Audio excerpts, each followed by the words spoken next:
Para business leaders dan intellectual business community, kita lanjutkan dalam segmen kedua diskusi kita hari ini. Are you having trouble keeping your operations focused?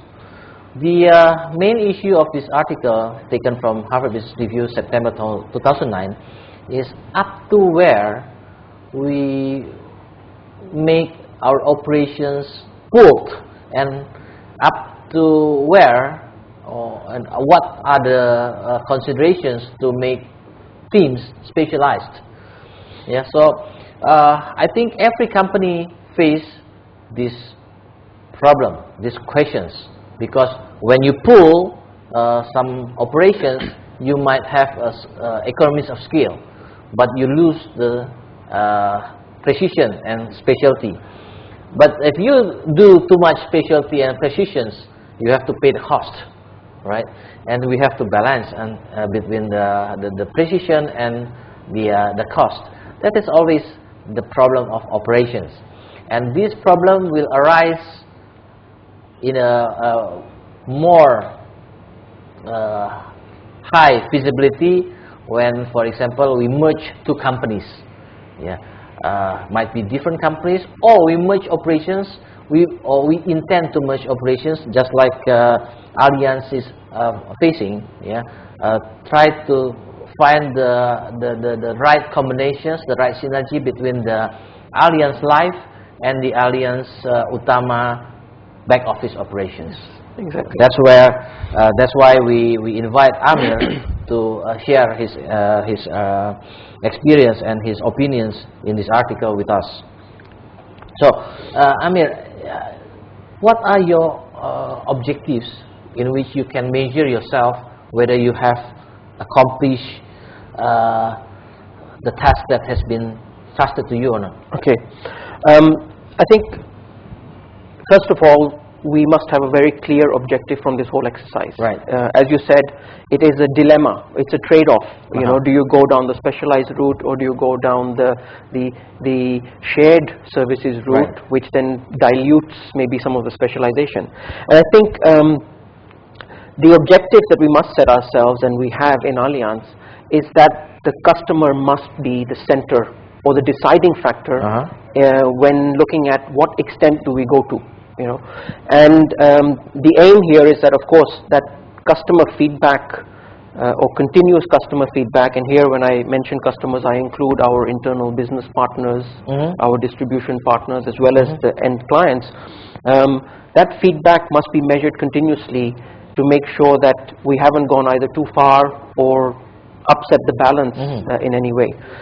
We are two different insurance companies.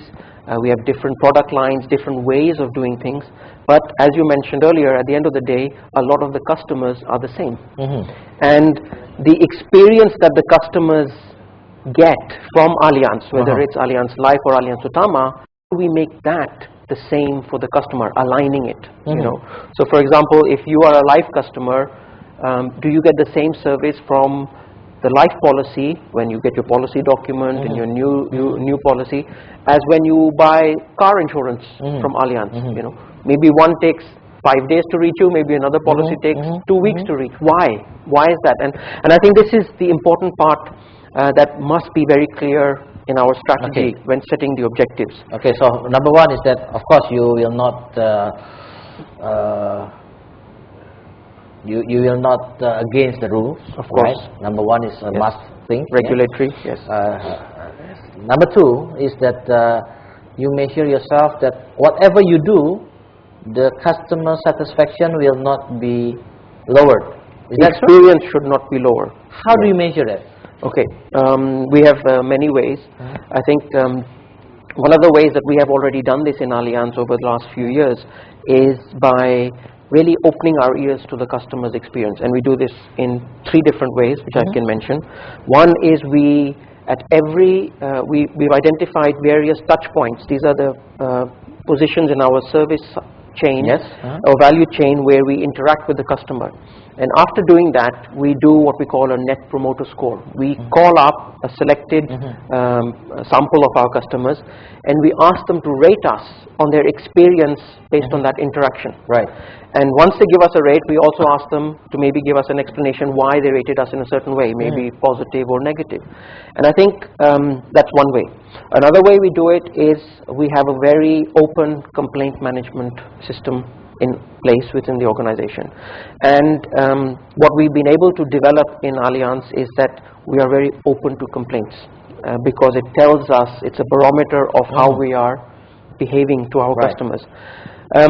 The side part of this is that we track all of these, and we use these as a learning tool within the organization. So every area, every operational area which gets this net promoter score result after the touch point, then sits down and analyzes it, because it's not a one-time, it's done every month, and we track the performance, and we analyze what is the customer telling us, and what can we do to change the negative experience, and what can we do to sustain the positive experience. So it's a direct response from the customer.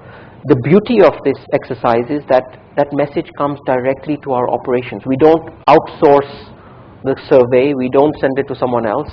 Our operations people who are processing your policy or who are paying your claim get that feedback directly, because they will call you to ask. And I think that transfers the customer's voice or his feedback directly to where it can have the most impact. All right. And then it's really a matter of sitting down together with the teams and seeing what have we learned and what can we do different. Okay, so I think that is your KPI, I mean, as the head of the operational excellence. But then, these two teams that you try to combine as much as possible, without losing their effectiveness. Do they have difference from the previous KPI? Very much so. I think it's very important that a strategy should be aligned. Right. Okay. Previously, when the companies or the departments were in their own silos, and I will use that word a lot because it was very much self-contained, they were doing whatever they felt they needed to do in their own specialized way. I think one of our lessons has been that having an overall strategy, which is then again aligned with each area, is very important, and that really needs to come top down. It needs to come top down, but it must be accepted bottom up. Right. And I think that's where those clear objectives must be shared with everyone in the organization, whether it is sales, whether it is operations, whether it is a certain part of operations. And in that, in our experience, we've seen that once that top-down message comes through the organization, it does help us to align the objectives of each area, which was previously. Can you give us some example of what new action is taken because of the merging of the two operations, or because of the changes of the new direction? But whatever, Amir, we have to break a little while before we continue our discussion. So, business leaders and intellectual business community, we have to have a little break. And for you who wants to participate, you can SMS to 0896 times 788. We will break for a while.